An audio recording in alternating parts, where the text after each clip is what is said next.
Right, good morning, Chairman. Good morning.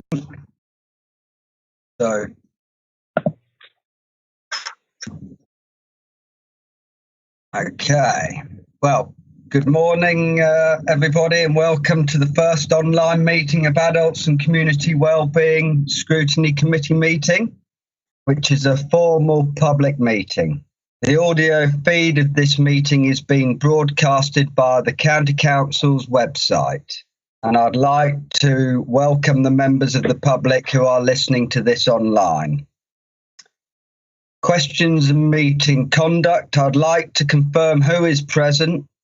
Tina Cope, Senior Democratic Services Officer, will ask members to indicate their presence after their name is called. Over to you, Trina.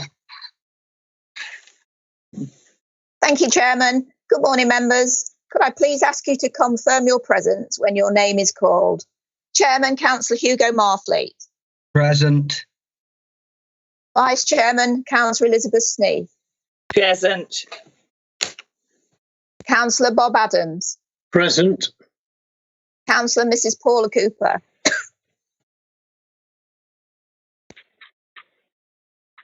Councillor Mrs. Paula Cooper. Okay. Councillor Robert Thooks. Present. Thank you. Councillor Rob Kendrick. Councillor Present. Kendrick. He's on the phone, I can see him. Right. Sorry, Trina, Councillor Kendrick has got problems with sound, but Okay. I can certainly confirm that I can see him on screen. Thank you very much. Councillor Mrs. Christine Lawton.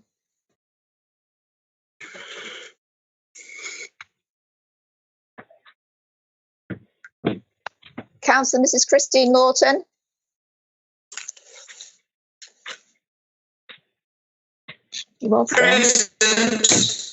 Thank you. Councillor Mrs. Marianne Overton.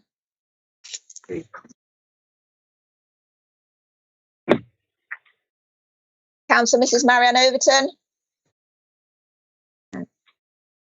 Councillor Christopher Reid. Oh, present, sorry. Thank you. And Councillor Mark Whittington. Present. Thank you. Excellent.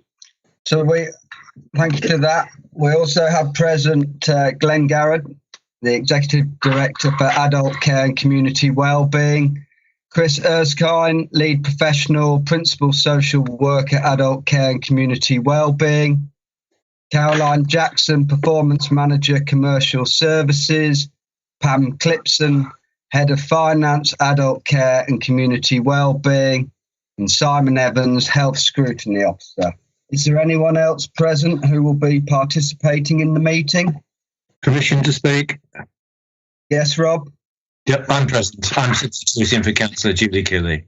A substitution form has been filled in and I've received papers. Yeah, we've got you down. You're next on the list on this matter. So firstly, I'd like to ask members of the committee and other participants to type speak using the chat function when you wish to ask a question or make a contribution.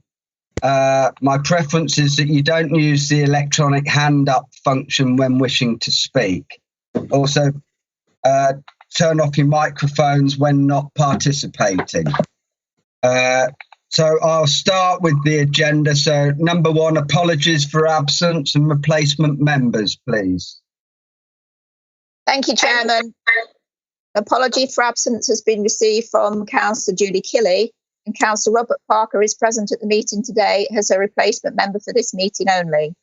We've also had an apology from Councillor Mrs. Patricia Bradwell, Executive Councillor for Adult Care, Health and Children's Services. Excellent. Thank you very much.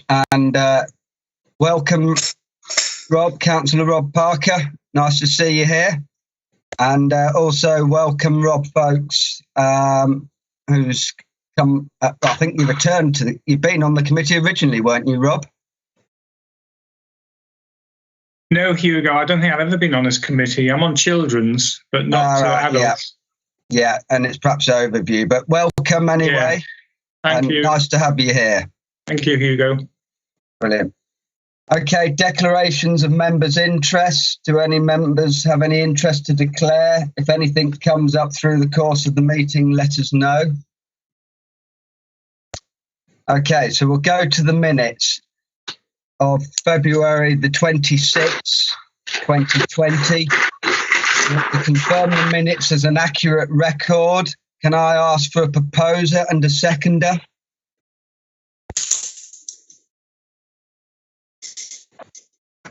Formally proposed, then, Chairman. Thank you. So that looks like I've got Liz and Bob Adams for proposing and seconding. I'll put this to the vote. Trina, can I ask that you undertake a roll call from this? The name shade. There are some people that weren't present at the last meeting, so I'll let you just ask.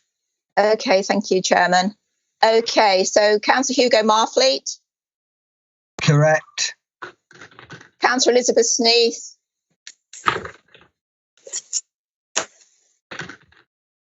Correct. Councillor Bob Adams. For. Paula Cooper's not here, is she? Councillor Robert Fuchs wasn't here. The last meeting is a new member.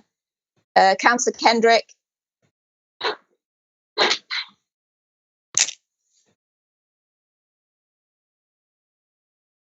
Is Councillor Kendrick there? Is he for? I think Yeah. he's having sound issues. Yeah. Okay. Councillor Christine Lawton. For. Councillor Mrs Overton's not here. Obviously, Councillor Parker wasn't on the committee last time. Councillor Christopher Reid. For. Councillor Mark Whittington. For. Okay, so that's 6-4, no against and no abstentions. Excellent. So we confirm that these are correct. So thank you for that. So I'll go on to announcements. I would like to record the committee's respect and thanks for Councillor Lewis Strange, who is a member of this committee. I hope you'll join me in passing on our best wishes to his family. And I'd just like to say that Lewis was always very keen on what he did. He took a great interest. He would always contribute, and he was a valuable member of this committee. And we wish his family and near and dearest all the best in this situation. So. And I think I'd normally say we'd go for a minute silence, but as we did all of the minute silence and paid our respects at full council on Friday, I think that, I just think it's just nice to pay a bit of contribution to him. But if anybody's got anything to say, I'm more than welcome. But other than that, if you're all happy, we'll move on. Okay. Safeguarding Board Scrutiny Subcommittee, I'd like to refer to the County Council's decision on the 22nd of June to discontinue the Safeguarding Board subgroup and to allocate the responsibilities for the scrutiny of Lincolnshire Safeguarding Adults Board to this committee. We will plan to look at the board's annual report and plan in the autumn. And we will be looking to include the other items into our work programme. At this stage, I'd just like to ask Glenn if there's anything else that he wishes to announce. Thank you, Chairman. Yes, I'd like to start the first officer contribution on a high note. On Monday, I was advised that Holly Clark, who's one of our student social workers on an apprenticeship scheme supported by the council, won a prestigious National Award for an essay on digital technology in social care.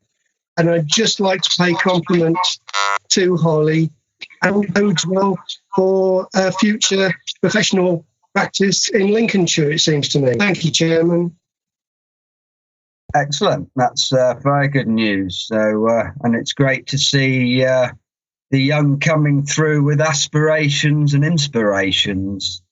So, excellent news. Thank you for that.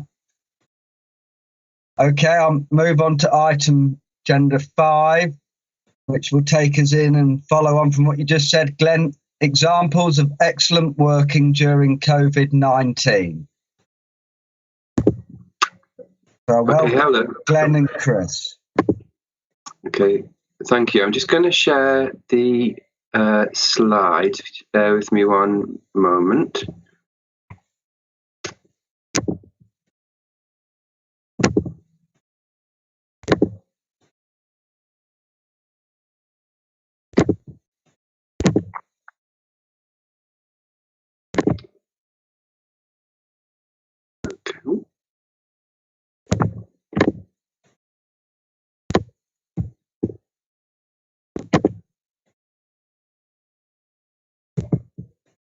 Okay, can everyone see that? Mm-hmm. Brilliant, thank you. Thank you very much for that. So my name's Chris Erskine. I'm lead professional principal social worker for adult care and community wellbeing. I've been principal social worker now for around a year, just over a year, and previously working as a social worker in many different areas within the local authority. During COVID-19 pandemic, I've been involved largely working with colleagues, whether that frontline practitioners, managers, senior managers, and also supporting colleagues across the sector and regionally to look at good practice really in relation to COVID-19 and how we might address some of the challenges that's posed and decide how we can work together to support our teams. What I would say is I just really want to follow on from Glenn's comments about Holly, and that's really just that no matter how challenging the situation has been over the last few months for us, there have been real glimmers of light that we can all celebrate, and that's why we wanted to be able to share some of those good news stories today. And we've really seen people go above and beyond what we would normally expect of people being both creative.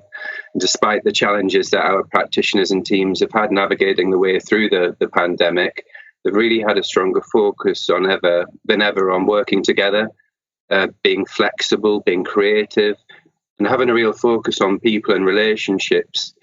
Some of the things that maybe we thought in the past we wouldn't be able to achieve, the COVID-19 has really pushed us to achieve those quite quickly. And that's meant that our work has been supporting people in communities and colleagues by adopting new practices and organising ourselves in different ways. So really this item's to provide an overview of the excellent work that's been undertaken. We really wanted to highlight some of the good news stories and the creative and flexible practice, not just within Lincolnshire County Council, but some of our partner agencies as well. So I'd like to give a bit of background at some of the good news stories. I'd like to say a massive thank you to the comms team and John Giblin and the colleagues for pulling together some of those good news stories into a video, which I hope you enjoy it as much as I and other colleagues have done. I wanted as well to talk about some of the impact that COVID-19 had and what support we've put in place for our practitioners, because quite often it's been the really good stories about frontline workers, but there's also been a lot going on in the background from colleagues across the local authority and wider. What we really have seen over the last couple of months from our workers is that people have really appreciated human contact and shown the appreciation for that in some of the feedback. What's made a real difference to people we're hearing is that having the support of people having a conversation with them, that human interaction, and the ability of our workforce and the wider sector to be able to support people to connect with the strengths that they already have in the communities and the support networks. Albeit we've been doing that differently. So where possible, that's been by phone or video call, or where absolutely needed, face-to-face visits as well to see people. But one of the things that really struck me, it wasn't necessarily the really big things that made a difference to people. There was one example from Carer Services where I was contacted just to share some good practice. And one of the carer support workers had been working with a carer who it was fair to say was under quite a bit of pressure. She was providing more support than ordinarily to someone who she loved very much, and the carer support worker said, "Well, what can we do for you? What support would help you?" And she said, the one thing I'd really love at the minute and would make all the difference would be some fish and chips. And the carer support worker kind of went away, thought about it, put something out on social media, finding out if there were any fish and chip shops open, and she went and collected some and dropped it off for the carer, and it made all the difference to her. And she said it really helped keep her going. So we know that there have been some real challenges over the last few months, but there have also been some really wonderful examples of good practice. And when I kind of reflect back now on the last few months, I've got real admiration for the initial response from colleagues and how hard people have worked and they continue to work, whether that be frontline workers, managers, colleagues in hospitals, our brokerage team, the commercial team, and then the much wider care sector as well. And it's made me absolutely immensely proud to live in Lincolnshire and also work for the county council. And I can honestly say that in the first few weeks of COVID-19, as I'm sure is very similar to all of you, I never had so many telephone calls and emails in such a short space of time for the first few weeks. And I know that our frontline teams and colleagues have really valued the support that they've had from everyone within the organisation. Other conversations we've had as well have been regionally about what we can do to support people through some of the challenges that we've had. And I think about some of the impacts of COVID-19.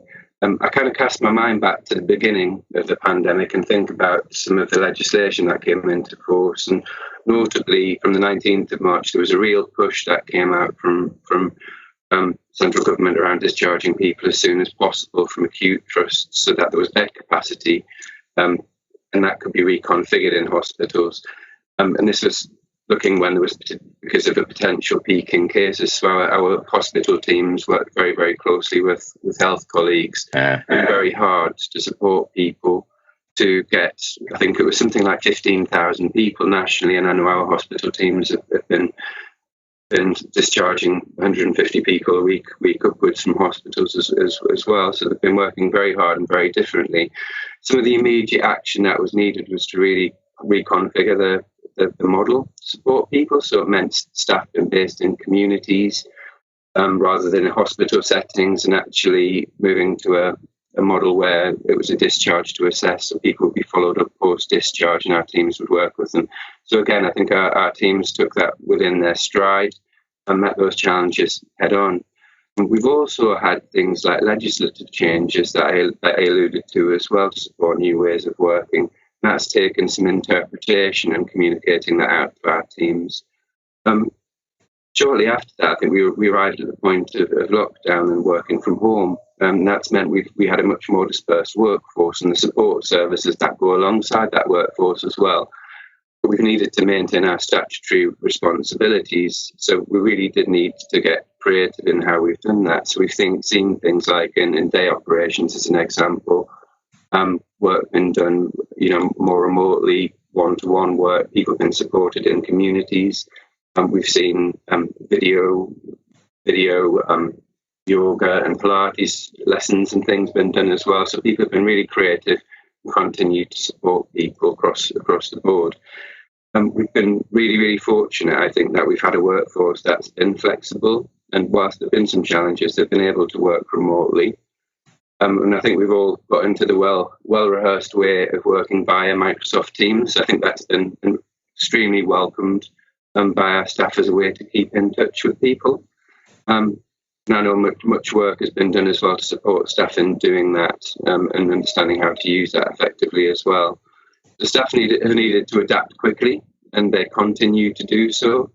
As we've gone on, we've had lots of discussions around personal protective equipment, the availability of that, and people have been working really hard behind the scenes to make sure that that's been distributed, often with very tight time scales. but have ensured that staff have had access to that. And that's gone alongside making sure we've had advice and guidance as well, which has changed over time. So we've been working closely with colleagues in public health to ensure that that's interpreted correctly by the workforce. So a key part of some of the support has been making sure people had the right advice at the right time and the right guidance. So I think, without going on sort of too much about it, the sorts of things that I'm reminded of when I think about some of the initial changes to the frontline workers to deliver the support to people in the community has been the importance of keeping in touch with people. It's not just been about us keeping in touch with practitioners, but it's also been keeping in touch with people in the community, perhaps those people that are at high risk in particular. So we know that some people were extremely concerned about and worried about COVID-19, and some people may not have continued with the same care that they would have done previously. So what that's meant is our staff have identified those people. I think we did an exercise very early on where we contacted thousands of people across the county and have maintained regular contact with a significant proportion of those people on a weekly basis to check in on them, make sure the necessary support was in place and that any arrangements that they had to meet their care and support needs have been sustainable. So a lot of the work that's been going on in the background has been to support both practitioners and people in the local community in unprecedented times. I think we need to remember we're absolutely in unprecedented times, and quite often it's something that none of us have found ourselves in before. But all of those things being said, we've had some amazing stories about people pulling together, and we've got a video to show you, which I'll share now. Councillor Bradwell's kindly introduced the video. It really is the tip of the iceberg in terms of the good stories. I think every other day, both Glenn and I have had some wonderful stories from across the county about the work that's been done. So we think it's really important that we celebrate these things. If you bear with me just for one moment, the video is only about a couple of minutes, 4 minutes long, I believe.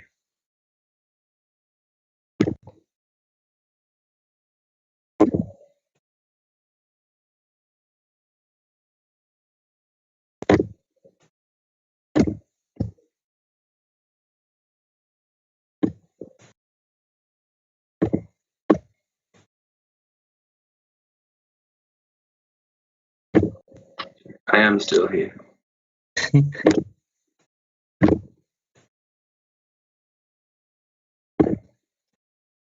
Okay, hopefully you'll all hear the sound with this, and it'll go well.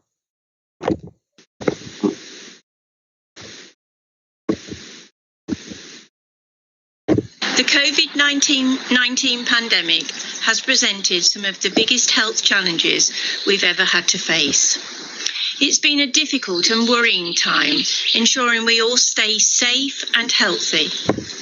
Throughout it all, there have been some inspirational stories of staff going the extra mile to support vulnerable residents, including the fantastic efforts in our care homes and those who are providing essential services for the most vulnerable.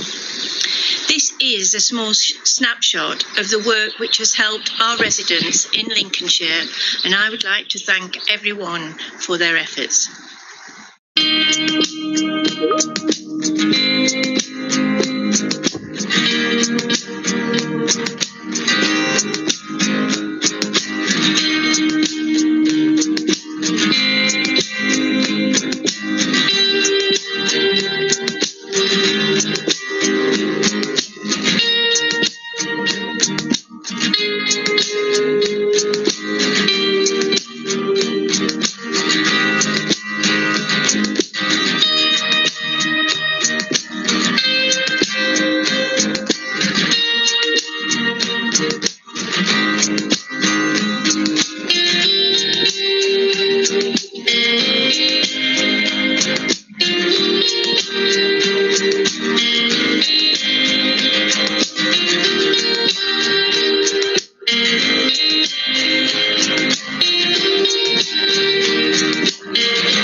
care home with 25 residents, and the staff have decided that we need it to live in to keep the residents safe.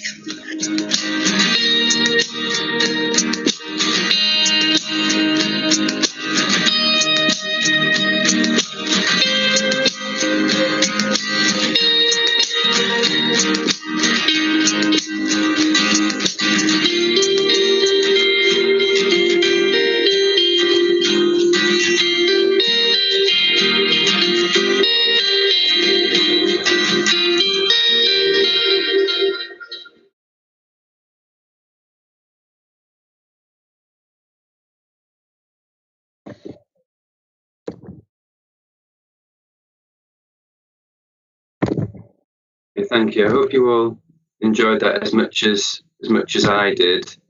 I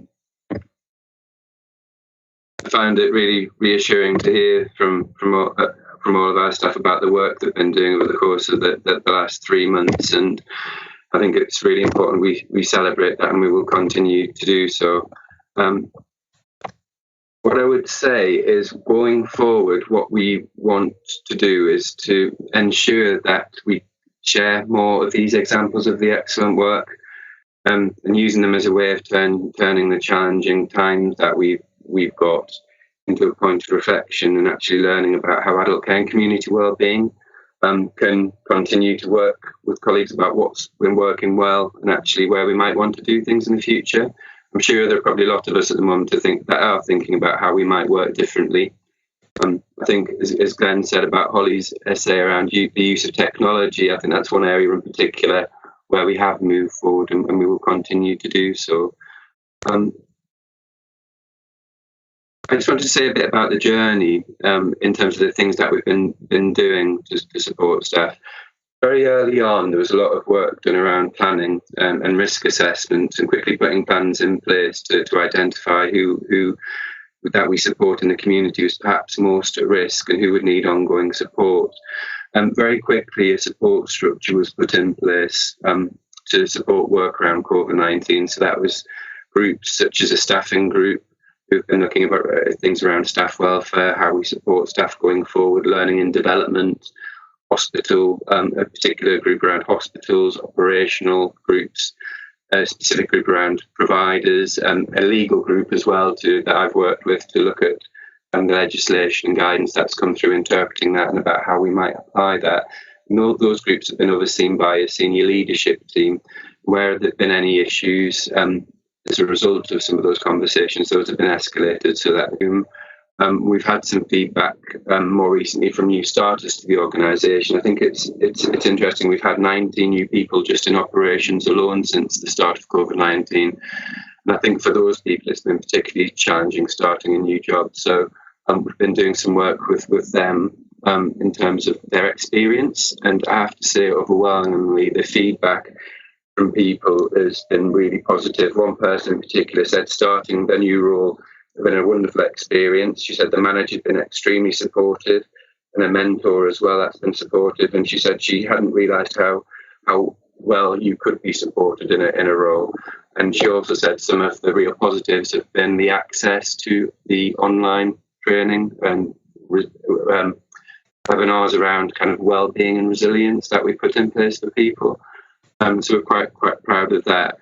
In terms of remote working, as well as we discussed, it's been a big change for people. So we've produced guidance and support materials for people and how they might do that, how you might manage dispersed teams, some of the things you need to take into account to look after yourself and your well-being when you're working remotely. And as well, how you might use things like Microsoft Teams, because having a conversation with a member of the public is very different via Teams than perhaps via face-to-face in someone's home. So, some of the things about how would you build up rapport with the person, because perhaps make a cup of tea together, but obviously it's a challenge to do that via Teams. So we've talked to people about different ways of doing that.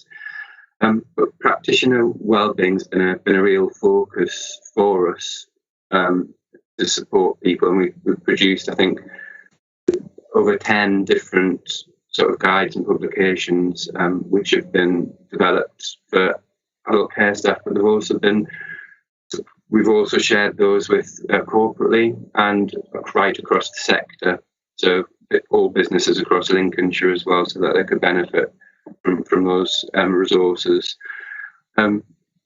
We've also been doing some work around lessons learned in recovery. As I think I've probably already alluded to, one of the things we want to do is to make sure that we are hearing the voice of the front line, and looking at what we've done over the last few months to think about, what might we do differently in the future? What are the things we've started to do that we really, really want to hold on to as we go forward? We've seen an increase in the use of technology. People have been innovative. We've had regular contact with people at high levels of risk. We have seen less face-to-face activity, as you would expect, to reduce the risks around the spread of COVID-19. But we've also seen some reduction in terms of time spent on administrative tasks as well, or journeys from building to building. We've seen that we've done more risk assessment and prioritisation, maintaining contacts with people. There's been an increased focus in our practice around sustainability of support, and there's also been increased focus on the person support networks and community needs. So, to summarise, really, I think there are things that we've seen that have been absolutely wonderful examples across the local authority, internally, but also externally. So we talked about you'll have seen in the video the Old Hall. I think quite early on, the staff at the Old Hall had decided that they would move in essentially to support the residents and reduce the risk of infection. I think we've seen things like that across the county consistently, people going above and beyond, working very differently, often with a lot of personal sacrifice. We've seen a massive amount of collaboration between people and services. That's one thing I really hope we hold on to. Quite a lot of the positive feedback we say that actually I think adult care and community wellbeing and public health are pretty amazing. And we will be stronger, more creative, more resourceful, and definitely we will be more resilient. We've developed skills over the last months, and I'm sure it includes all of the people in the room. I don't think any of us 3 months ago would have found ourselves on Teams working in this way. But working for us will never be the same again. But I think some of it will be for the absolute for better. I'd just like now to welcome any comments from anyone or any questions. Excellent. Thank you very much for that. I think the video was amazing and very emotional and really captured the essence of what's happened. I'll just take you back to one section of the minutes of the meeting held on the 26th of February, which in there it said it was noted that to change people's attitude and behaviours was one of the hardest things to change, and it could take a significant amount of time. And then all of a sudden, our next meeting, we're talking about great attitudes, innovation, and how we as adults have adapted to the situation and the pressures and have completely performed. And it just shows you when the going does get tough, everybody pulls together and has done an excellent job. And sometimes, and we're sort of looking, as I'll open it up to the floor, how do we award and acknowledge so many that have done such a great job in this whole sort of period? It's not just like one person can be sort of awarded. It's just a sort of a whole team effort right across the board. And I think there'll be a lot to sort of take out. You did just mention lessons learned. Are we all ready and getting ready if there is this second wave? I think we're very mindful that there is potentially a second wave. I think some of the things that we've done prepare us really well for that. As I said, we did a lot of work to identify people that maybe needed some additional support. There are things that we've maybe learned. There are things we can do that would reduce some of the administrative burden on staff going forward. I think some things have improved in that regard already. I think we've been in a much better position now than we were three months ago. Yeah. Excellent.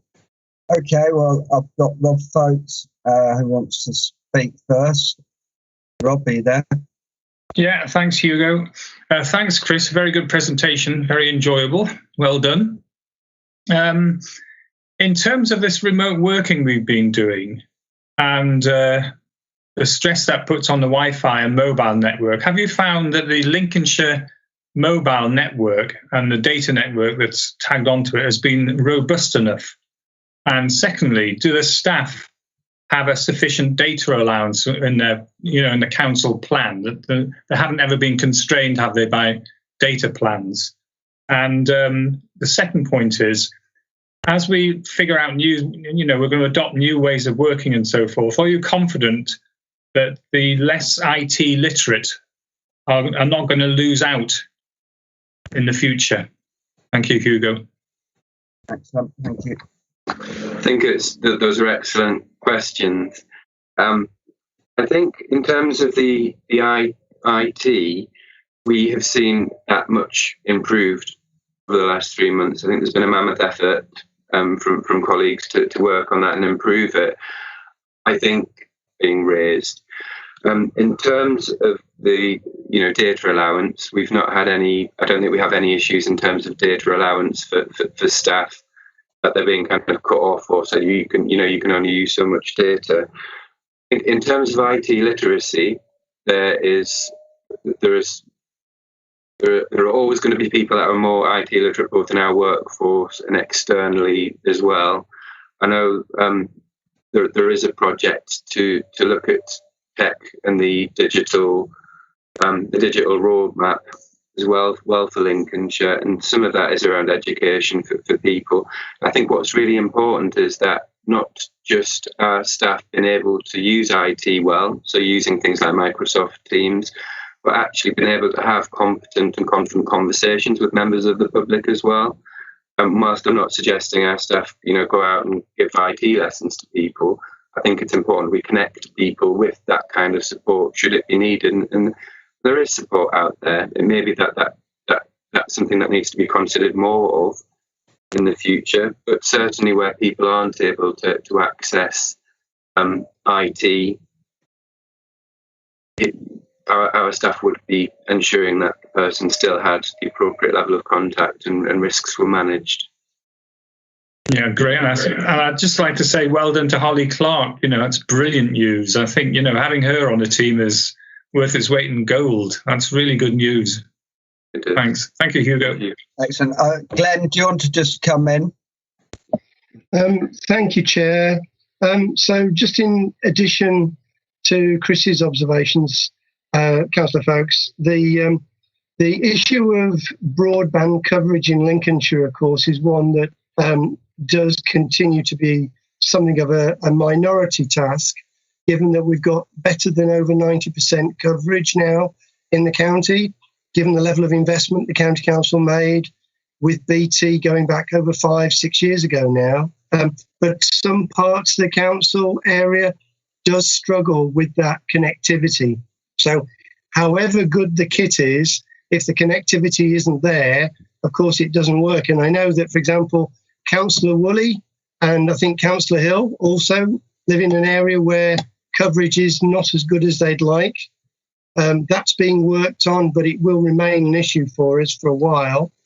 The County Council has also committed to an agile working programme to look at the longer term impact of more colleagues working from home, using digital technology and working at home.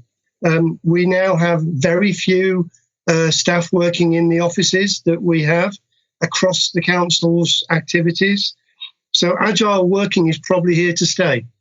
And we have indicated to all staff in the county council that they won't be expected to work from an office space probably for the next 6 months at least, to give us time to plan with the executive what agile working means in practice. And of course, as part of that, to make sure that the digital technology staff have, the mobile phones, the computer systems are all working for them.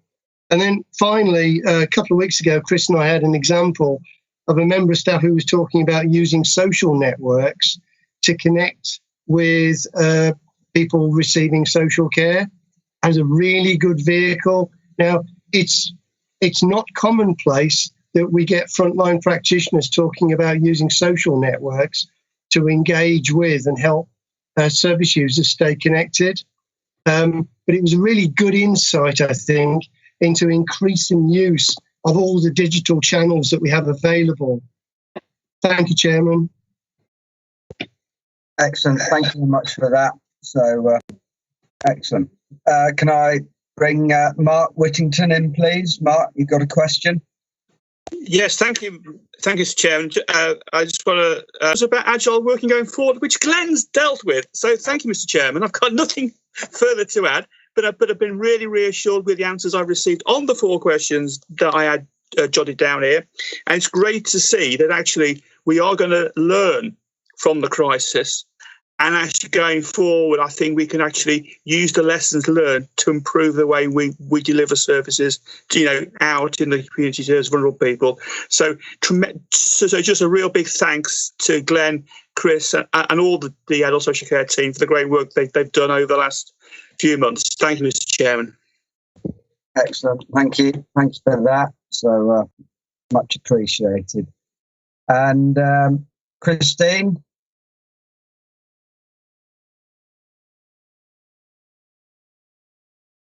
Good morning, Chairman. First of all, excellent presentation. Thanks very much. And a sincere thanks to the staff. Excellent way, above and beyond they've gone. We've had examples in South Holland, small things that make a difference. We've had a Away From Your Window campaign where our patch officers have walked around our sheltered housing sites at specific times, and residents have come to their windows and waved, and we've checked the specific problems they have. And it's just that human contact, knowing that someone's there for you, has made a difference.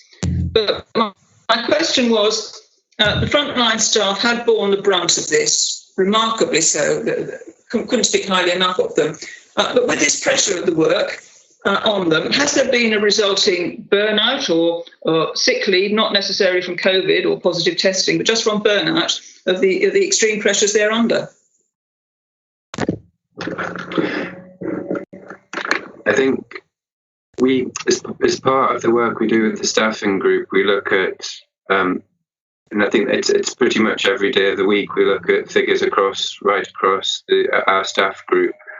And whilst undoubtedly people are under increased pressure and working in challenging circumstances, what we haven't seen a corresponding increase in sickness absence. Oh, that's excellent. That's not to say that may not increase in the future, but we're really mindful of trying to support staff working in a different way and in challenging circumstances. I think some of what I'm hearing is we've got people, sort of team managers and colleagues getting together via Teams, having those discussions. That we believe agile working is actually helped in terms of the levels of sickness. And whilst I said sickness absence hasn't increased, in actual fact it has decreased over the last few months. How much of that's because we've not got people in close proximity and officers coughing on each other, I don't know, but it could be a wide range of factors. But it really is important we don't rest on our laurels, and we continue to support staff going forward. Thanks, and congratulations and well done to all of them. Thank you. Thank you. Thank you. Bob, you've got a question or comment?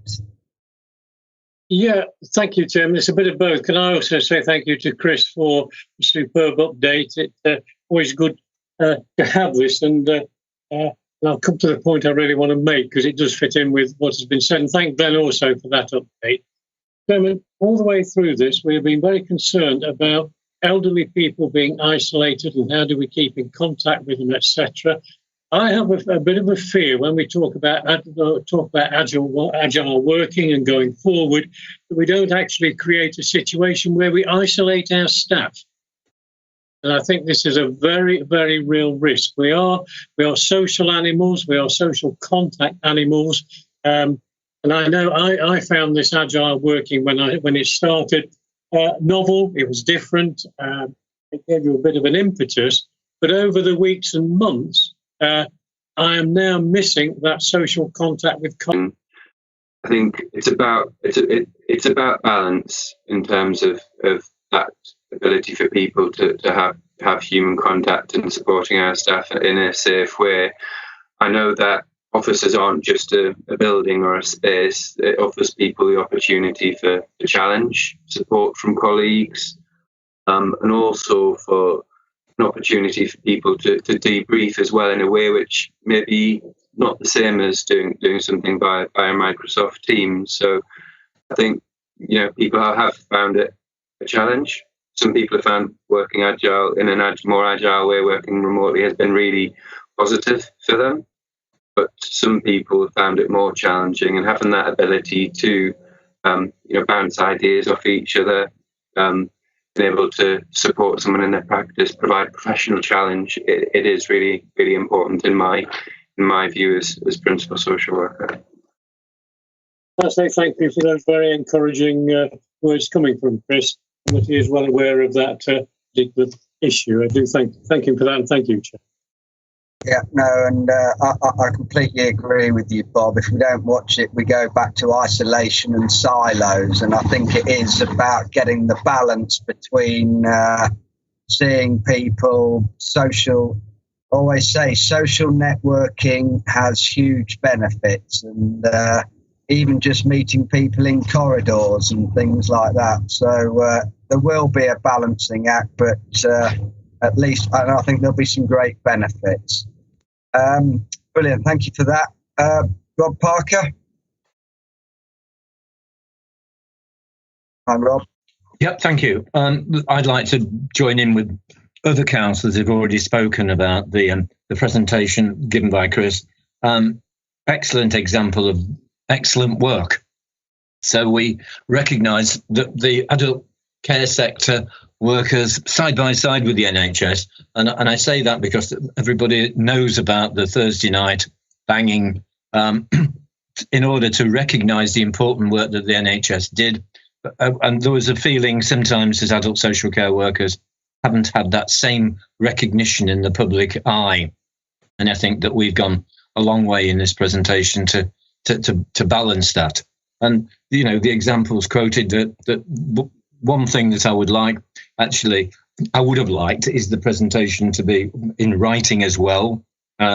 Okay, so that I could take it away and share it with people in my community about the work. I've made some notes, but if Chris has got sort of anything written about some of the great examples, I wrote down about Old Hall and the staff living in care.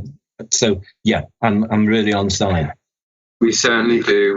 We've got a couple of publications, so that's absolutely no problem. I can send that to you with my notes as well. Okay. The other side is I sometimes want to say we're a scrutiny committee, and although this presentation hit the classic relationship of examples of excellent work during COVID, there must have been some issues. Okay, and they're being touched on. Side-by-side isolation, for example, of both staff and councillors was mentioned by Bob Adams just recently. And I just wonder, in relation to our work as a scrutiny committee, when we're going to be looking at the counter examples, not of excellent work, but of work problems where we've had real challenges. And the one that I can't help but just want to focus on, and that the management team the executive, the senior chief officers, and people like yourself, Chris, will be looking at different aspects: children's services, adult social care, etc. But the one that sticks out is residential care, because if we just think back, you mentioned the 19th of March, discharge from acute trust started big time. Okay, because there was sorry to use that to bring it in, the peak was on the 8th of April. Now, it's those sort of questions, not for answering now, that I think scrutiny has a role to play in.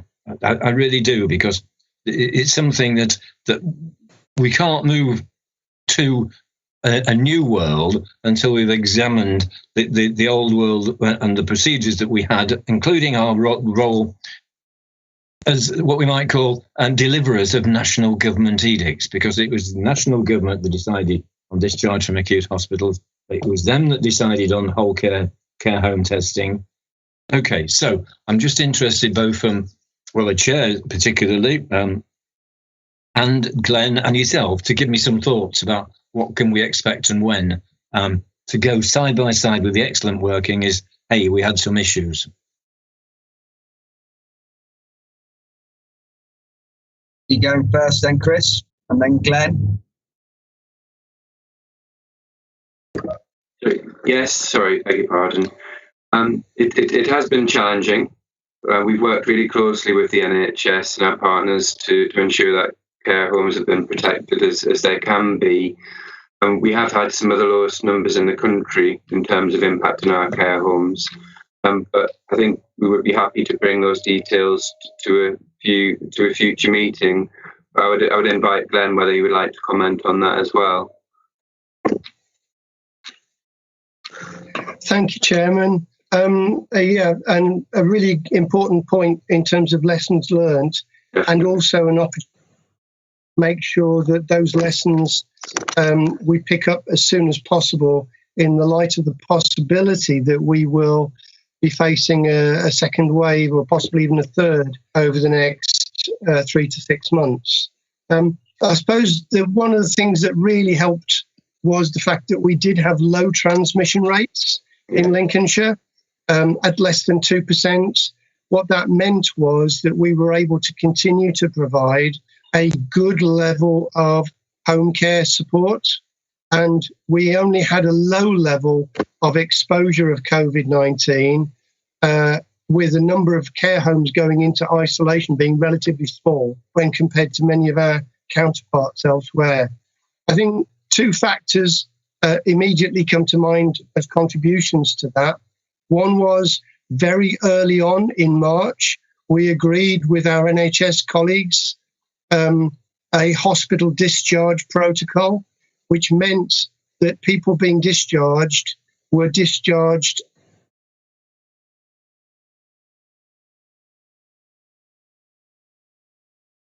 people with COVID into very vulnerable settings, and of course increasing the risk of transmission. That was really important with our 3 hospital colleagues, with our 3 hospitals. At the same time, because of the low transmission rates, we were able also to focus on those with greatest need as risks, as Chris has indicated. We undertook a lot of engagement with our community, not just service users, but also carers, and we're able to do risk profiling so that people most at risk got support. At the same time, Chris has already mentioned the Wellbeing Service. To date, the Wellbeing Service has contacted over 17,000 people on the shielded cohort, and at the same time, able to utilise the offer of some 700 people coming forward to volunteer support. So we had a lot of support, partly as a result of the infrastructure that we had and the good relationships prior to COVID starting. One example of which is our services provided through Lincolnshire, which represents the whole of the social care sector in Lincolnshire. They've been really close to us throughout the programme. We've had a very few number of nursing and residential homes closing as a result of this, and we've had even fewer going into isolation for over 2 weeks. Where that has been the case, we've been able to support through the infection control unit, which our public health colleagues have been able to support. So in some senses, what we had before COVID-19 has placed us in a good position to better handle the stresses and strains of dealing with COVID-19. Thank you, Chairman. Microphone, Rob. Microphone. Microphone. No, it was just a simple, about after 30 seconds or so, Glenn, when you said hospital discharge protocol, you disappeared for about 20 seconds on my reception. Oh, I do apologise. Through you, Chairman. What that meant, Councillor Parker, is that because we had this discharge protocol in place early, we were able to prevent people with COVID-19 being transferred out of hospital into vulnerable residential and nursing home settings. That helped reduce the possible level of transmission. Excellent. Just on that, Glenn, and I think, when we look at our sort of relationship with the NHS and our colleagues, and I know at times it can be strained with monetary issues and the other bits, but it does highlight our working relationship with them, the way that we've developed the Better Care Fund, and that whole relationship, how we've worked to manage discharge and work with Lincolnshire to support everybody. It really does show how we sort of are far more joined up than perhaps a lot of other people in the country. So I've got Mark who wants to just come back. Mark.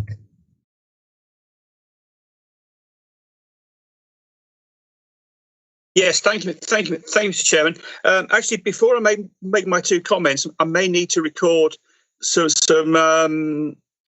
interest in that my mum is in a nursing home in Grantham that's been partially funded by LCC, and my wife works for a home care company in Grantham, although they don't do any LCC work.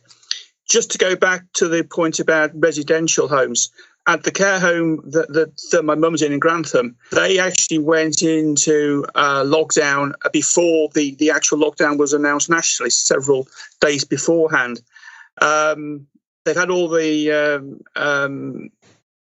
residents have been tested, all the staff have been tested, and then because they're able to do that, they were actually able to control admissions in, and in fact they've been closed to admissions. So I know some residential homes took quite a proactive approach. I'm aware of another couple of care homes in Grantham who took a similar approach. And in terms of the point that Councillor Parker made about the recognition of care worker staff, and I think that's and potentially, it's the staff in the NHS who receive all of the plaudits, and quite rightly, they deserve all those plaudits. But I agree with him that our staff need that as well.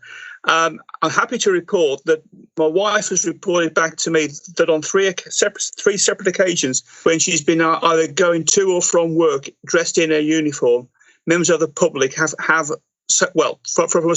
from afar have sort of said thank you or thanks for all the work that you're doing at the moment. So I think the awareness is there among some members of the public, but perhaps we could do something to potentially increase that awareness. Thank you, Mr. Chairman. Excellent, thank you. Okay, well, I think just finally, I'll just say that having been an NHS volunteer and following some of the people involved in it all, and on one particular case, it seems to go off sort of when a doctor's got prescription ready, but at least the appreciation that they've always shown, that somebody's checking up, and it's not just me, there are other people in the system. And I think people have felt really quite sort of embracing it all and felt sort of part of it all, and not just left isolated and abandoned. And that has meant a lot to a lot of people. So excellent news. Just looking at the sort of actions required, I feel we've discussed, and I've just asked for comments on future planned actions. And I've sort of got down here, we do have lessons learned, and I think, as Rob's alluded to, we need to also at some point discuss where things haven't gone as well as we would like, and some of those things we've learned from, but we need to discuss that.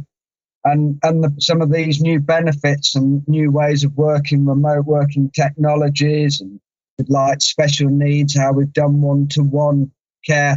So I think we need to sort of, in some sense, perhaps have it as a bit of a standing item to start with on our agenda going forward for the next period of time, with the view that I think where I'd perhaps quite like to see it go is sort of perhaps get some of these sort of new ideas and ways and benefits that we've all seen, and also in effect where it hasn't been quite so good, but perhaps get that itemised under each commissioning strategy that sits under our portfolio, so that it sort of makes it easier to follow going forward. What's anybody's views? Is everybody happy with that? If anybody's got anything else, just please let me know. We're all okay. Brilliant. Rob, have you got? Yeah. Sorry, very briefly, I agree with what you've just said. And I think that we could actually benefit from, when I say hard information, how many visits have we done? That to give a sense of perspective. You mentioned you're one of the 700 volunteers, for example. That's one figure, isn't it? How many people are in our care homes? The detail that actually shows the sheer scale of what we did. That's what I'm saying. Not to dominate it, because I think the case studies that were presented by Matthew were really good. It's just, how did we deal with the 150 hospital discharges? It's that sort of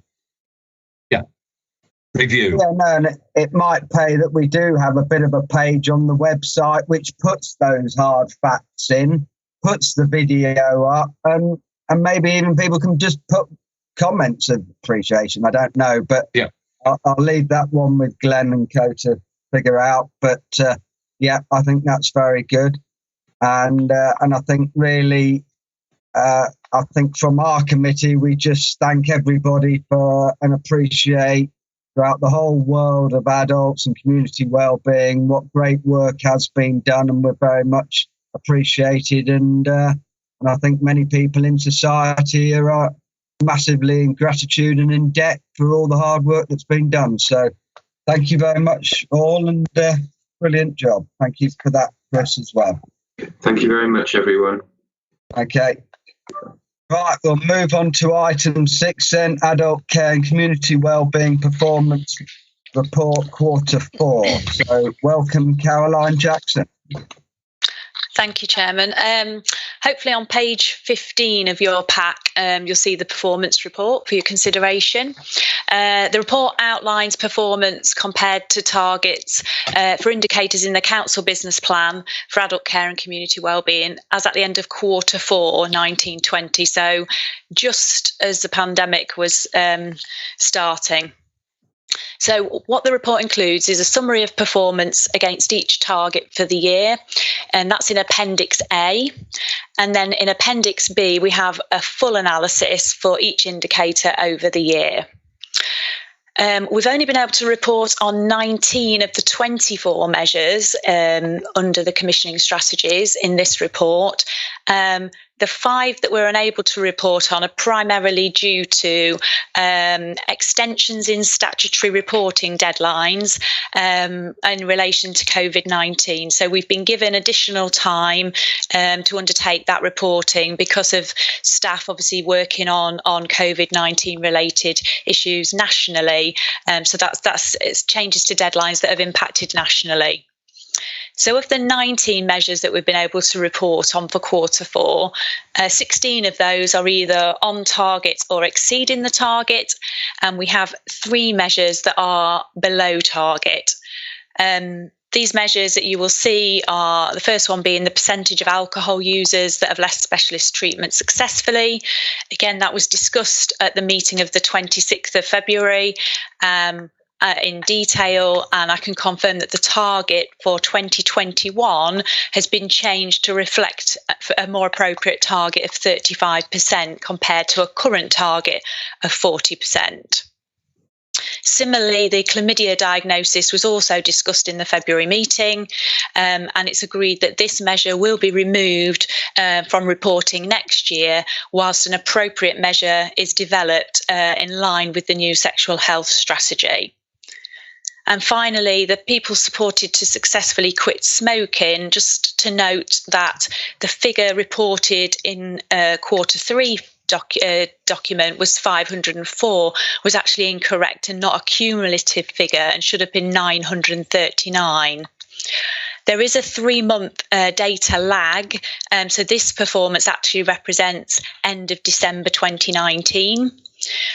We are planning to change the target to reflect contractual requirements for 2021 and rebalance in light of the broad integrated lifestyle approach.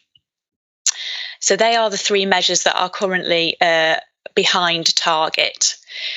In terms of now, we're currently developing the performance reporting for the new council's corporate plan and the wider council's performance framework, and we'll be looking to report performance from Q2. I can now hand over for any questions. Excellent, and thank you for that. Yes, it's the usual 3 that seem to sort of come highlighting back, although I suspect chlamydia will have perhaps fallen a bit over lockdown. But Glenn, did you want to just come in? I sort of did see that you wanted to speak earlier. Thank you, Chairman. I was going to take the opportunity to introduce Carolyn to the committee. It's her first presentation as the new corporate lead supporting my directorate. I think she's done a really good job there, so well done. Thank you. And I think it's also the case, Chairman, that this is for, of course, 2019-2020. We do know that there is an impact of COVID-19, particularly in the first quarter of 2020-21. It'll take a little while to work through that. And the other part to this, of course, is that opportunity to compare Lincolnshire County Council's performance with our neighbours, our statistical neighbours, which gives members a chance to look at not just how we think we're performing, but how we're performing alongside our colleagues elsewhere. Thank you, Chairman. Yeah, thank you for that. And no, it's nice to see you here, Caroline, and welcome. Thank you. So, okay, well, I've got Mark to speak first and then Rob Parker. Thank you, Mr. Chairman, and welcome to Caroline. Thanks for a very informative report. Once again, Mr. Chairman, the question I was going to ask has been answered. I was going to just in the comments that Glenn made just now. We've been hearing sort of during lockdown, sort of anecdotal reports coming back that people potentially are in lockdown drinking more, maybe smoking more. I'm just wondering, and obviously Glenn's alluded to the fact that it may be some time before that works its way through. But just a more general, wider question to both Caroline and Glenn, really.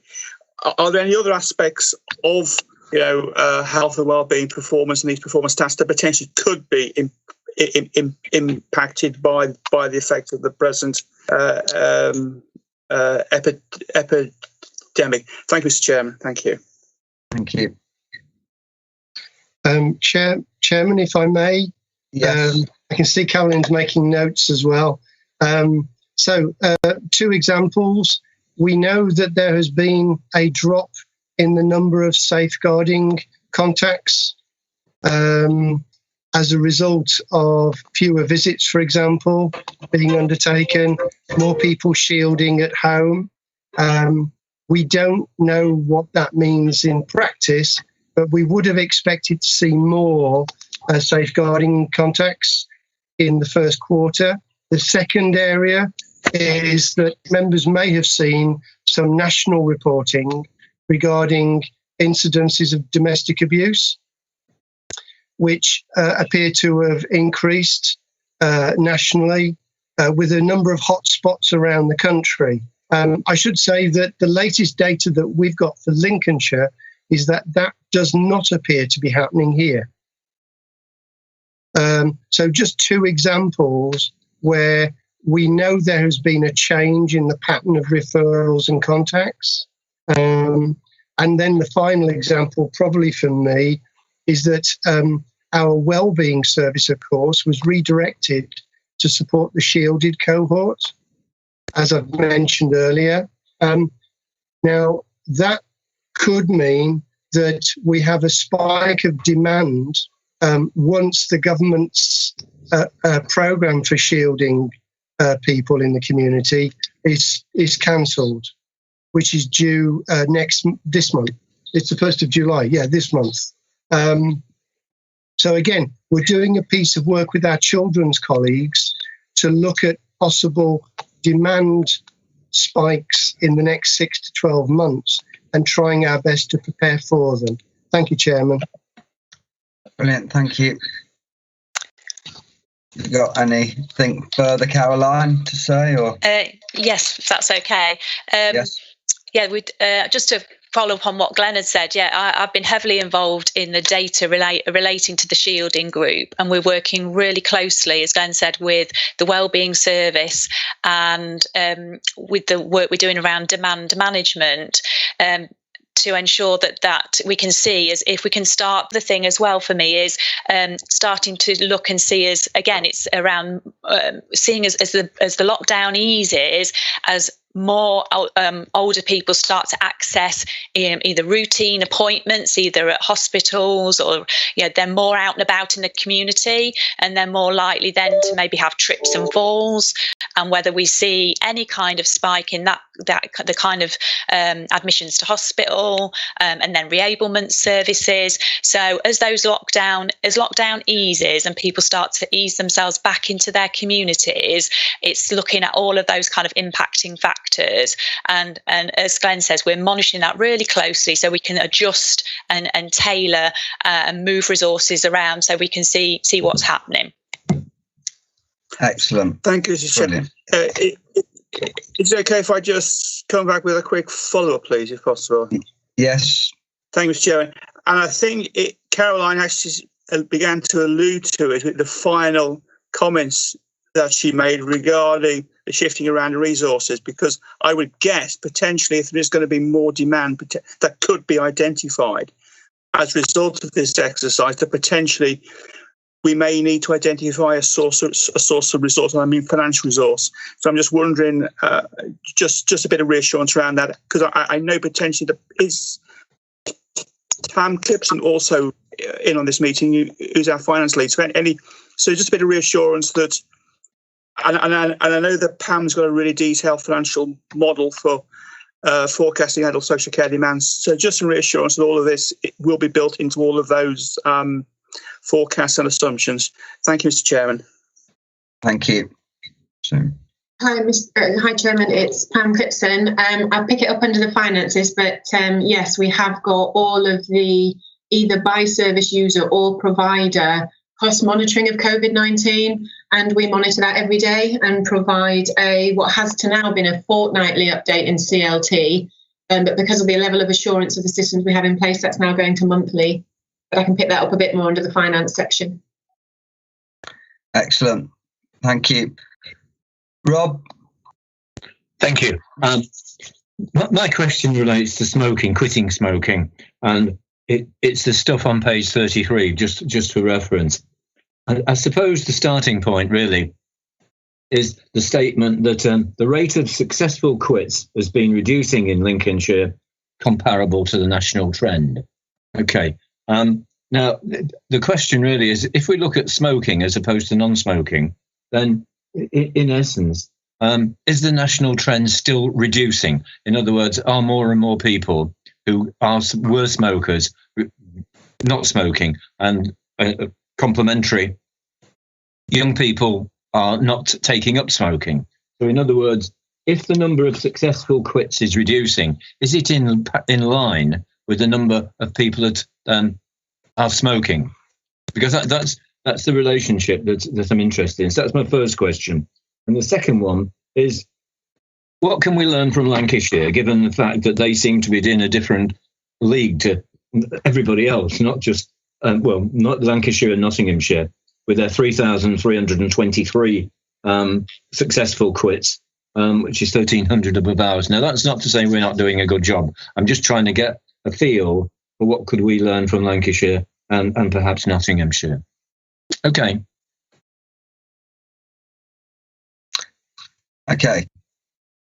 Caroline, or Glenn? Yeah, I don't know if Glenn's got any of the detail. I don't know that anybody. Don't know if Derek's not on the call.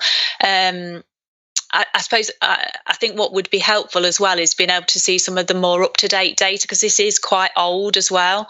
But certainly looking at Lancashire, there's an opportunity there, isn't there, to look at what they're doing that we aren't doing, and therefore I don't know if Glenn has got any further comments. Lancashire has sort of, in effect, excelling, whether it's their approach or... Some of the comparisons that we make are ones that we then are looking to follow up. So particularly around the smoking, which Councillor Parker, I caught the beginning of that bit, mentioned, where we've identified partners elsewhere in the country that have got seemingly a really good solution. We're going to them to look at this, to see what we can do to improve our own services. Some of that work is still underway, so we're not at the end point of that. Could I repeat my first question as well for either Caroline or Glenn, which essentially is smoking continue to reduce? Because there's a logic, isn't there, that says the rate of successful quits has been reducing in Lincolnshire, right? The reduction in successful quits, which you'd expect to, in a sense, if smoking in general is coming down, because the pile of people that are left are more likely to be hardened smokers. But if the two are in parallel, that's one thing. And that's why I asked the question whether or not smoking in itself is coming down. We know that quitting rates are coming down, but are smoking rates continuing to come down? Thank you, Chairman. So one of the impacts on the smoking figures is the growth of vaping as an alternative. I spoke to Derek about this, the Director of Public Health, a few months ago, and Public Health England's advice is that vaping is a better option than smoking cigarettes. Derek's own view as a professional is somewhat more equivocal than Public Health England advice. He would rather people didn't vape or smoke. And in his view, it's the lesser of two evils, I believe, although he would need to speak for himself. The consequence of vaping in that sense and growth of that vaping style of smoking does mean that the numbers overall have started to come down because people are moving on to a substitute which Public Health England considers, as it were, not so detrimental to health. Thank you. Okay. Thank you for that.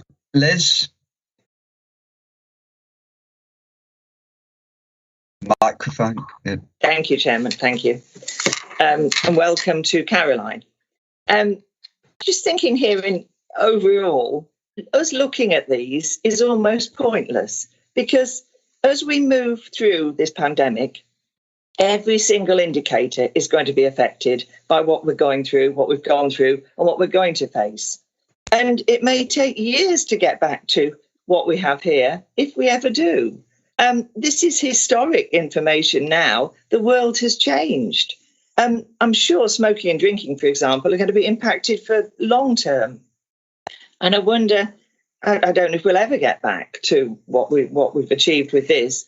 And I'm just wondering how we're going to cope with the future, because what we're looking at here is historic documents, really. Sorry to put a bit of a dampener on things, but that's how I'm feeling. Thanks, Chairman. You have a valid point. It is, in some sense, everything is changing so fast, and but I think we have a duty to sort of, in effect, continue with we have to continue with a baseline, and this is in effect the baseline, and at least if we have good examples of why we've drifted one way or the other or reason, that's part of, I suppose, our role of just double checking. But we are sort of double checking with a floating baseline. Caroline, would you like to add anything further? Yeah, I think as well that the majority of the health measures do have a greater lag, whereas all of the other measures, with the exception obviously at the moment because of the impact on the pandemic, and at the end of the financial year where we do statutory data submissions, the rest of the year, the majority of the measures we will be reporting in what I would class as a reasonably timely manner. And I think by continuing to report against these measures, as you said, Chairman, it will then we will then be able to reflect in evidence whether, as a local authority, we had larger or smaller adverse effects of the pandemic on some of those metrics compared to other local authorities around the country and our statistical and regional comparators. So it will aid then for if there is any future situation to where we can start to then see whether we've had a similar or the same level of impact. Thank you, Chairman. Yeah. Sorry. Chairman, can I add to what Caroline said? Yes. So, and thank you, Councillor Snaith. So the performance measures are important to us in one sense because they tell us what normal looks like. So my example of safeguarding is critical in that context. We know what the normal run rate looks like. If it changes, we can either be encouraged or concerned, depending upon which direction it's changing, and also then plan ahead better in terms of future demand management. I suppose the other point to bear in mind is that a number of these measures are very long-term measures. So supporting people to live at home, irrespective of COVID-19, but arguably because of COVID-19, is a good thing to do.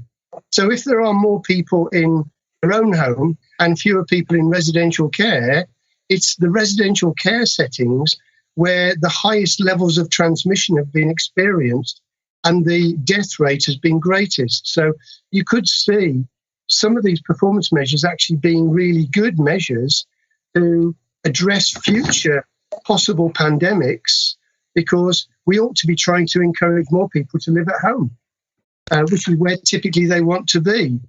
So there's a number of reasons, I think, why these remain important to us, and a sense of where the trend line is terribly good for you to be able to scrutinise officers to say, well, you're not doing terribly well on that, Glenn, and it's an important measure. I suppose the final observation would be that these are feeding later this year into the corporate success framework, which will be reported through two members in executive as well as a more corporate set of indicators that tell you more than the existing ones. Thank you, Chairman. Thank you. If I could just come back, Hugo. Thank you, Caroline and Glenn and Hugo. That's important to know for me anyway, because looking backwards, looking forwards, I think it's great to know that there is some point in this. Thanks very much. Thank you. And I think one area that I sort of just recalled was at the end of last year, Glenn looking at the whole sort of homeless society of people out there and how we can do this, that and all the other. Well, a lot of that performance indication has completely altered as we've taken people back in and hopefully resolve some of the issues that were becoming an issue in those areas. But no, brilliant. So, Christine?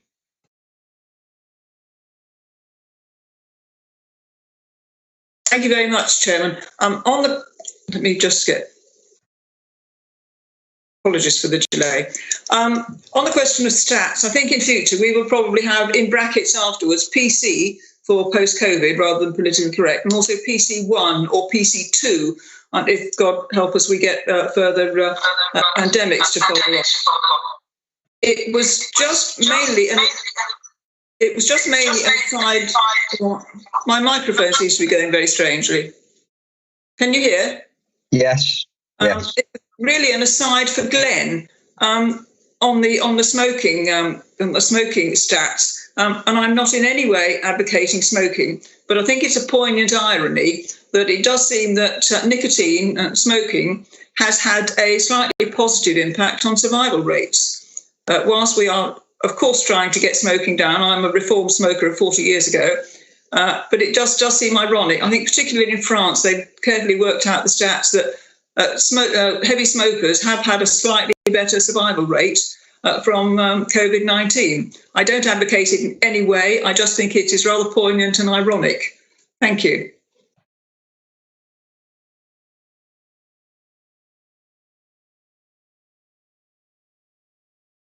Any comments, Glenn, or are you okay with that? Thank you, Chairman. No comments from me. Okay, brilliant. All right, thank you. And Rob Kendrick. Hello, Chairman. I hope you can hear me. Sorry I've come in so late, but as you know, I've had technical issues, which fortunately Simon's now sorted out, but it took about 40 minutes for him to do so. The question I was going to ask was in relation to the perennial one on the alcohol substance misuse side. We seem to consistently not meet the target. And I was just wondering, and I apologise if I've missed something earlier, whether the target is set too high or is it based on a national average? I should know the answer perhaps, but I know it's a while since perhaps I've looked at that one because it seems to be a consistent problem. I appreciate that people with mental health and alcohol-related issues or dual diagnosis can be a problem in actually getting themselves sorted out to the extent that they reduce their alcohol intake. But I was just wondering if the target is set too high. Thank you, Chairman. Thank you.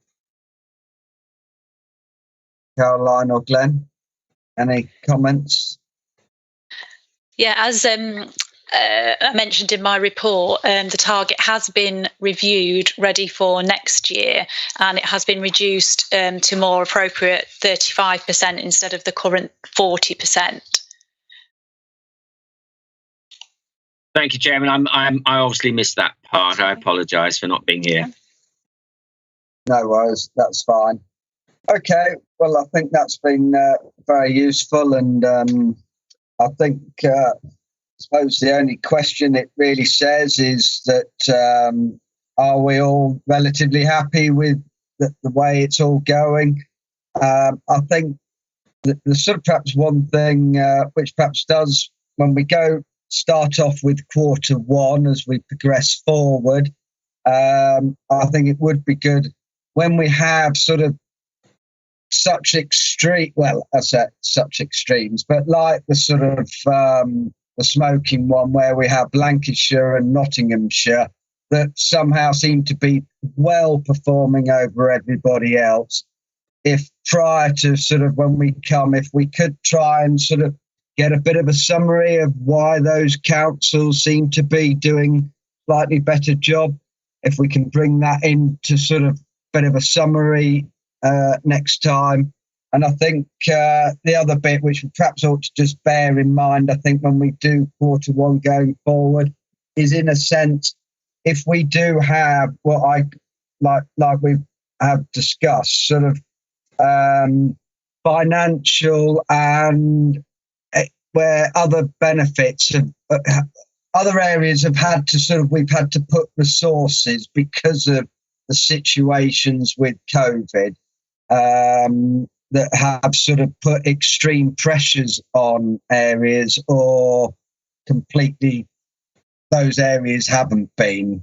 I think it just sort of personalises it a bit more to the current situation. In some sense, like Liz was saying, you know, it just sort of brings it a bit closer to reality as well, rather than always just looking at the past, because the past is the past and the present is where we are, and it is a slightly different picture. So I think if we can bear that in mind, because there will be some figures and pressures and that will come out of this, and some that are really good at the minute will suddenly become pressure areas. And we mentioned some of the areas like well-being or trips and falls, etc. So I think as we all go forward, we need to sort of just be perhaps a bit more flexible. So, but no, that's great.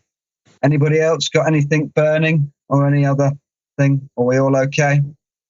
If no comments, I'll then move on to item 7 then, adult care and community wellbeing outturn. And thank you, Caroline, for that. And welcome, Pam. Thank you, Chairman. Good morning. My video does freeze, so I am here. I just don't move. So that's usual at the moment. So I'm pleased to report that the final outturn position for adult care and community wellbeing was 141,000 underspent for the financial year for 2019-20, which was in line with the previous reports that you've received from me since joining in September. Some key drivers of that position, predominantly the accelerated recovery of direct payment and debtor income as a result of all the work that adult care have been doing to bring their direct payments register of service users and our debtor position into a much healthier position. The second element is the delivery of the Financial Assessment Improvement Programme.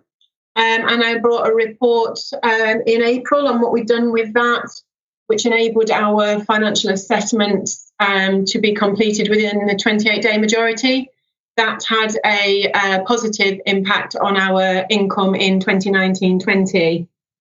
It should be noted, though, that both of those will be non-recurrent benefits in 2019-20, which we have now built in our more sustainable baseline into our 2021 budget. We did see increasing demand within our mental health services in 2019-20, and our projections for that into this financial year were funded via the Budget 2020 programme, which again we brought to scrutiny, I think it was January or February. Alongside that, we've implemented, which detailed in the report, a strengthened process which enables us to highlight any financial implications in the changes of service users' packages of care at the earliest opportunity. That's giving us in adult care the ability to manage within our financial allocation as we work through 2021. And just to feed from what we've talked about previously, we did begin to see the costs of COVID-19 hit for the latter weeks in March. And within adult care, we incurred £99,000 worth of costs. That was predominantly from the early days of the PPE procurement, and that was funded through the national monies we received, which was the first tranche of the 1.6 million. We will continue to see COVID-19 obviously impact into 2021. And as I said earlier, we monitor this on a daily basis. Depending on the area of adult care, that is either by service users' package of care and or providers. We do have a significant financial support package wrapped around our providers. But going forward, we have built in all of the impacts of COVID into our forecasting tool. which is the MTFP you heard me refer to previously. And that enables us to show our business as usual financial position and our COVID-19 financial position so that we can both understand and act where needed, feeding in the nationally what our financial implications are, but also to feed against our performance against the grants we've received. That's the introduction to the report. I'll take any questions. Excellent. Thank you very much. So, got Mark, first up, then Chris. Thank you, Mr. Chairman, and thanks to Pam for a very good report, as usual, and congratulations on very good financial management during last year and bringing the budget in on target.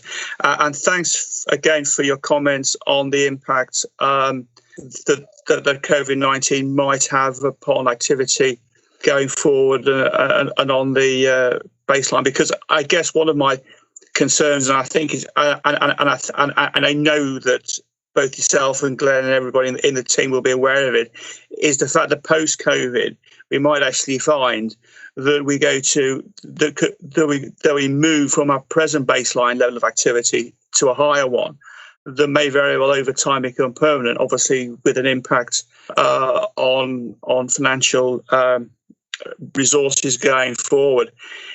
In terms of this particular year, and I know we've received, well, the council in total has received about £35 million worth of funding so far from central government to deal with the impacts of COVID-19. And I know you've alluded to the fact that we have to report back on this to central government. But is it the belief that we have sufficient extra resources than we're given in the first two tranches to help us through this present crisis, or will we require further funding? And if we do require additional funding, what pressure we can or influence or whatever we can do to persuade central government that we do need further resources to cover the impact of the present crisis. Thank you, Mr. Chairman. Thank you. Hey, thank you. Yeah, it's obviously an extremely difficult situation to forecast. From an adult care perspective, we, to date, at the end of June, we have spent, as a result purely of COVID, just short of 2.4 million. Now, what we are doing is forecasting what we believe, with the intelligence we have, may happen for the remainder of 2020, 2021. That doesn't assume at the moment that we will hit a second. With those forecasts, we have got an element in there of worst case scenario, and that we are working on a weekly basis to say, does that still make sense? Does it not? As a council, we are, at the end of June, we did report potentially a higher spend than the grant monies. But as a result of that, each of the areas, adults, children's, etc., have been asked to review all of their forecasts again through to the end of March, because the situation changes on a weekly basis. So, for example, our current forecasting includes all of our service users who have been shielded, who have been unable to attend day centres because they've been closed. What we're now doing is revisiting that forecast as our day centres start to open, because that will change their level of one-to-one care, which will impact the level of financial support that we're providing. So I think there is a risk that we will exceed the grant monies. However, given the level of detail that adults and other teams are monitoring the COVID-19 costs within, and we're very early on in the year, I think we'll put it back, but we are raising through all of our channels, whether that's through the ADAS channels, the SDT channels that the Andrew Section 151 officer sits on. We feed regularly into that, so any risks are escalated on a national footing. Chairman, if I may add to Pam's commentary. Yes. Yeah. Really important points. Generally speaking, the view is that the funding currently allocated, not just to adult care, but to the council as a whole, will be a little short of what is actually likely to be spent on our best guess. But Pam's point, cautionary note, is really important. At this time in the financial year, predictions really aren't very robust. We tend to need at least one, possibly some way into the second quarter, before we can start to see what the actual is likely to be by the end of the year. COVID, of course, has generated an exceptional dynamic in that context. I should also point out that it is my understanding that the government expects to give an emergency budget sometime later this month, ahead of the spending review, which is still scheduled for the end of the calendar year. Thank you, Chair. Excellent. Thank you. So, thank you for that. Chris?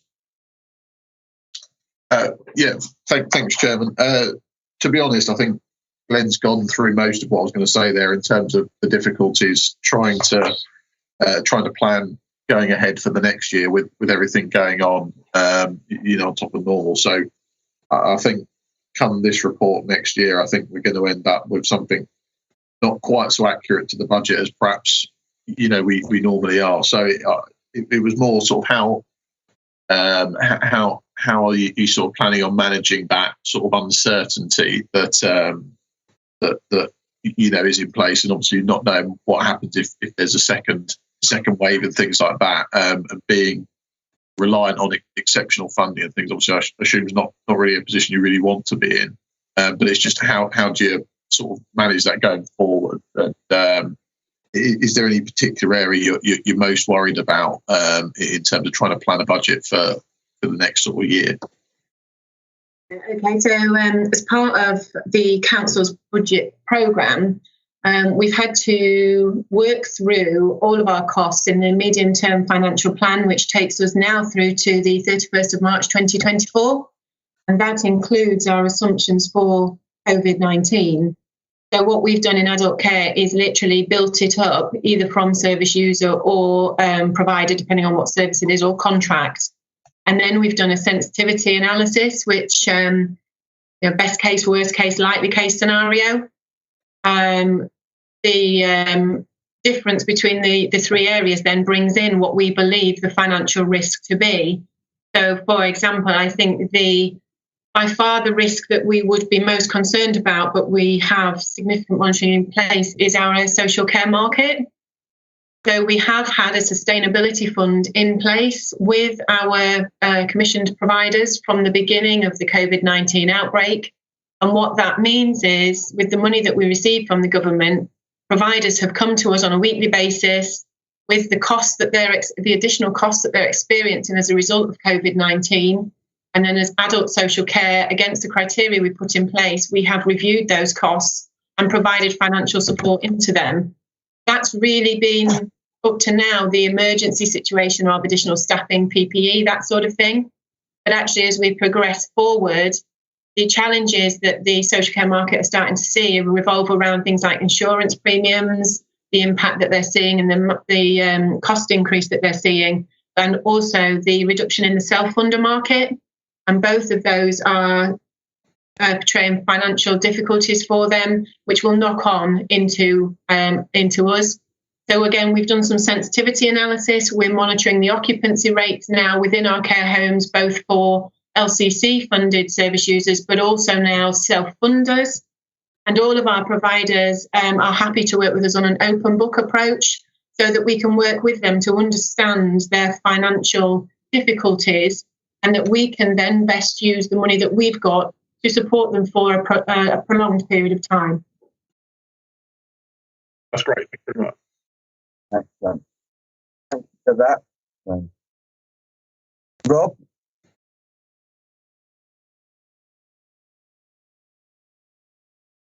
Rob, are you there? Yep. Hi, have you got a question? Rob Parker, that is.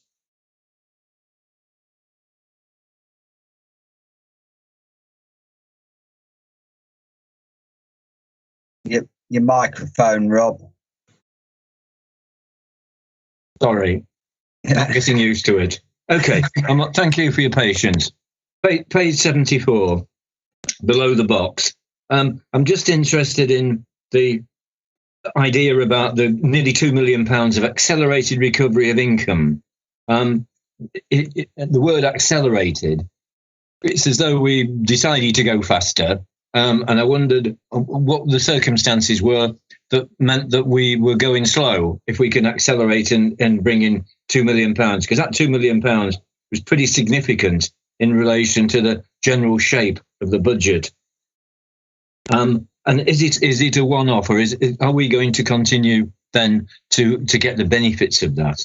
So that's my first question. And the second one is on the next page, page 75. It's in relation to transport, admin and infrastructure, where the underspend was seriously big. I mean, I don't mean big in volume, but big in percentage, because we allocated 2.7 million and spent 1.2 million. So that's about a 60% underspend, and it's not covered in the notes below. So they're my two areas. Thanks.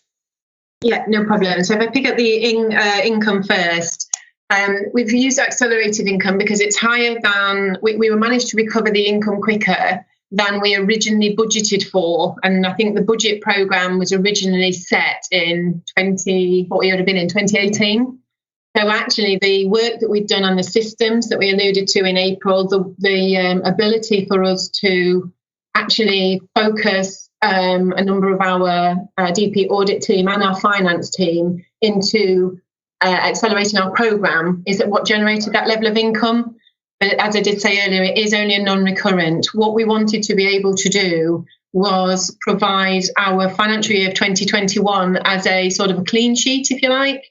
So we know where all of our direct payment service users are. We've made significant inroads within our level of debts that were outstanding, and our financial assessment improvement programme. We wanted to get all of our assessments through within that 28-day period to enable us to have a true position as we enter into 2021. But it is non-recurrent, absolutely non-recurrent, yes. Okay.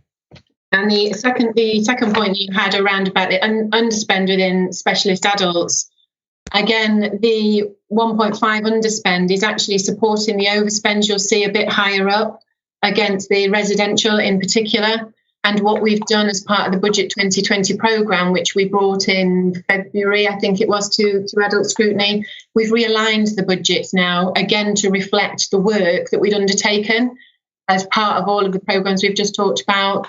We did see a significant drive in transformative work in 1920 to enable us to get this clearer view. And that's stood us in really good stead to enable us to say this is our business as usual now compared to our COVID-19. And the reports you'll see coming through the committee as we go through this financial year will give that richer detail. Okay. Perhaps you could just explain again, if you don't mind, the fact that we saved £1.5 million. Okay, and you said it relates to a realignment of budgets earlier up. Sorry, can you just go over that again? Yeah, sure. If you look at the table on page 75, you'll see, for example, on the residential line, your annual budget is 32.4 compared to the spend of 33. That shows you your underspend there. It's those sorts of realignments that we're looking at doing. Your budget should be better. You should have a higher annual budget against your residential than we do have, and it's currently sat on this line. That's what I mean by that. Sorry if I just put off then. I had a phone call came in. Apologies. Okay. So yes, it's realigning those budgets to align with what we're expecting to spend. Okay, fine. I understand that now. Thanks. Okay. Okay, that's good. Well, I haven't got any other speakers, but no, I think congratulations. Really, to sort of get the budget as close as it is. I know sort of £1 million and 2 million sounds a lot of money in terms of underspend and things, but actually in the bigger picture, it's it's not a lot of home care or residential care in the big picture. Absolutely. I think, we will certainly need to sort of be right on the ball going forward to just be aware of any overspends that are currently going on and the lag of government support or when it does arrive, because there is a sort of responses happening all the time in terms of extra funding for pressures. So far we're looking good. Be nice to see the deprivation of liberties get resolved this year. That would be a great piece of work, and the Better Care Fund is good that it looks like all rolling over, and which gives us a bit of security as well there. And we've got a national approval and everything else for the work that we've done. Yeah. Glenn? Thank you, Chairman. Just a quick point with respect to the deprivation of liberty standards. The government last year had announced it was going to be changed to liberty protection standards this October. I understand that now has been put back again as a result of COVID-19. We're now probably looking at the year 21-22 before that is implemented. That's important to committee because the council at the moment is using some of the reserves that I hold to make sure that we have no backlog in assessments that were generated as a result of the deprivation of liberty standards. The liberty protection standards are intended by the government to reduce the financial burden on councils, but we'll have to wait and see. Thank you, Chairman. Thank you. It's encouraging that it keeps bumbling along. It's just very sort of, in some sense, the time it has taken to resolve the whole deprivation of liberty, I think really is, it's far too slow. It's cost the country a lot in dithering, but that's my personal take on it. Okay, no other comments. If anybody's got any other comments, let me know. Other than that, thank you very much, Pam. Good to see that everything's in order and that you're keeping your eye on everything going forward as well. Thank you very much. Okay, next item then, work programme. Simon. Yes, thank you, Chairman. This is the standard item on each committee's agenda. So in the first instance, I would like to ask the committee, if you can, to focus on page 80 of the agenda pack, which sets out the items for the September, October and subsequent meetings. I just would like to draw attention to the committee that there may be a need to change the date from the 9th of September to a date prior to the 2nd of September if the item on the extra care housing programme at Linelands Netherland comes forward. That would be so that the committee could consider the item prior to the executives meeting on the 2nd of September. I know that there have been some preliminary discussions on this, and a suggested date is Tuesday, the 1st of September. So I just put that forward as a reminder for the committee. Thank you. Excellent, thank you. Well, we're a bit.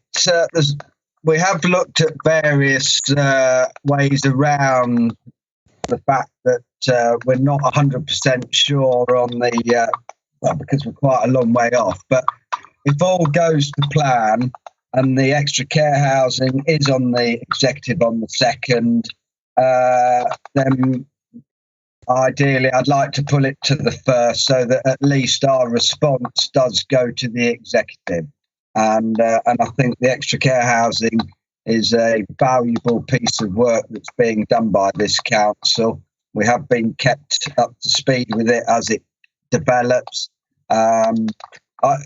I'll take it we're all happy, unless somebody types in the box that they're not particularly happy about bringing it forward. But what I propose we do is we'll send out 2 calendar invitations at this stage, and as we get nearer, one of the invitations will become the main one, and the other one will be then deleted, if everybody is okay with that. Yeah. Thank you. So the work programme in itself,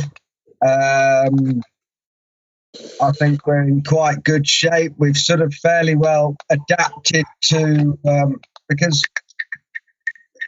the thing about the sort of COVID situation is there was a lot of work being developed as we were sort of going forward. And one of the areas that we have sort of had to sort of drop was the daycare centres, which was all scheduled tours and visits, and that's sort of all come to an end. And that's perhaps one area that now we are delivering in it, with one-to-one care as well. And a lot of people have quite taken on board and really appreciate that. So it's perhaps one of those areas that, as we look to develop it, it's reshaping itself around us at the same time. So I think what I've said to Glenn is we just need to perhaps now have a bit of a discussion with Glenn and others, just to sort of realign some of this work that we were looking at to sort of, is it still fit for purpose,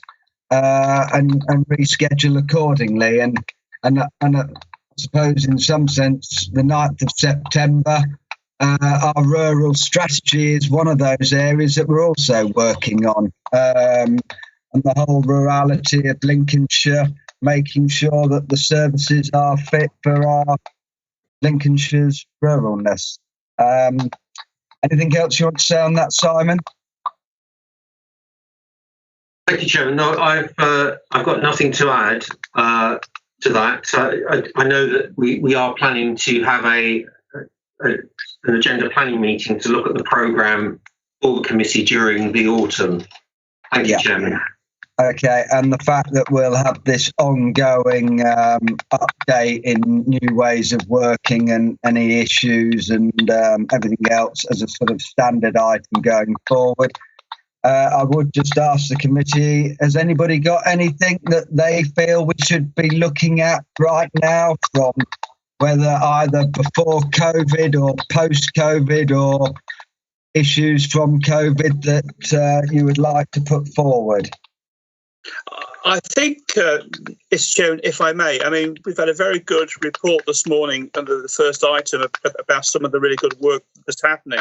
As you mentioned on several occasions that potentially there might be a second wave, I'm just thinking that maybe we need to have the flexibility that the situation does get worse, that we have the ability at some point in the future, perhaps in the autumn, to sort of maybe look again at the present crisis. If we do get that second spike and we're facing issues in the autumn, the flexibility if we need an update.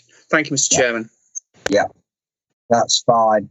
And I think just to add to that, and I think Simon and Glenn and everybody, is that the second potential spike or wave, we do have a huge tourist attraction on the East Coast.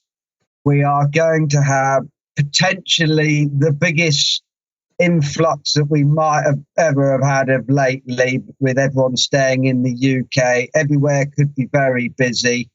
And I think obviously our next meeting is right at the beginning of September.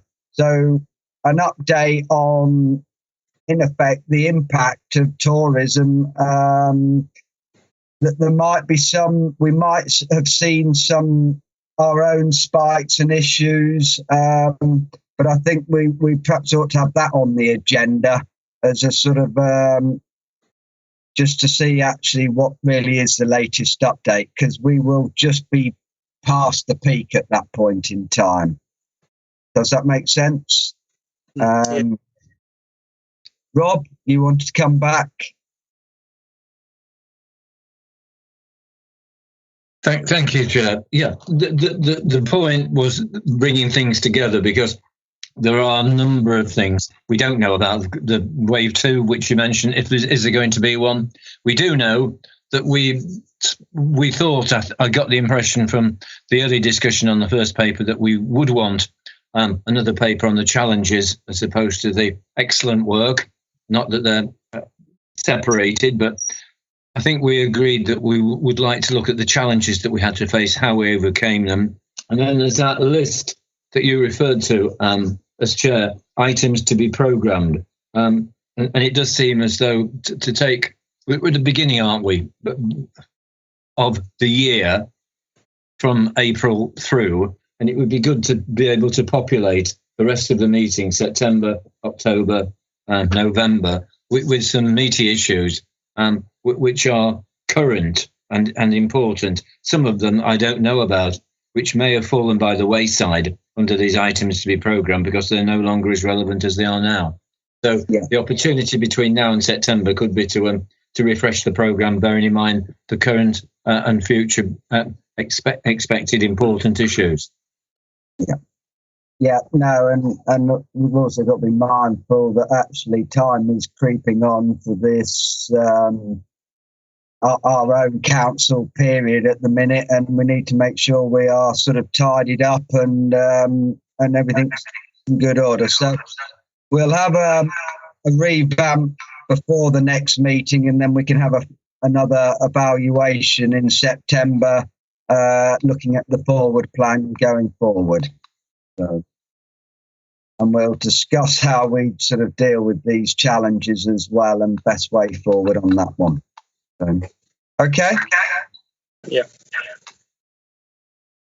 Brilliant. Well, if there's nothing else, has anybody got anything else they want to raise, or not at this point?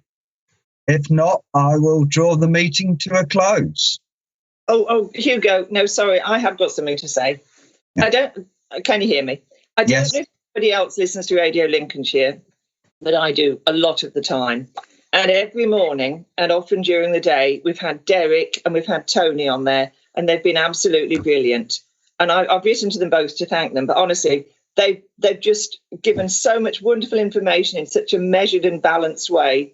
I really think I want to applaud them from the bottom of my heart. Right from the south of the county, it's been very comforting to hear the voices of two people I know so well who've been talking in such a measured and informed way about what we're going through. So I'd like to record my personal thanks, and I'm sure, I don't know if anyone else listens to Radio Lincolnshire, but it's done a wonderful job. Thanks very much. Yeah, no, I think that's brilliant, and well said, Liz. And Glenn, you want to come in? Yes, thank you, Councillor Sneath. I will make sure that Derek and Tony hear of that compliment. Thanks very much. Thank you. Thank you. Excellent. Thank you. So, all right. Well, thank you all for today, and it's been a very good meeting, and new ways of done us proud. So, but thank you very much for your participants, and have a good day. Thanks, Hugo. Thanks, Mr. Chairman. Take care.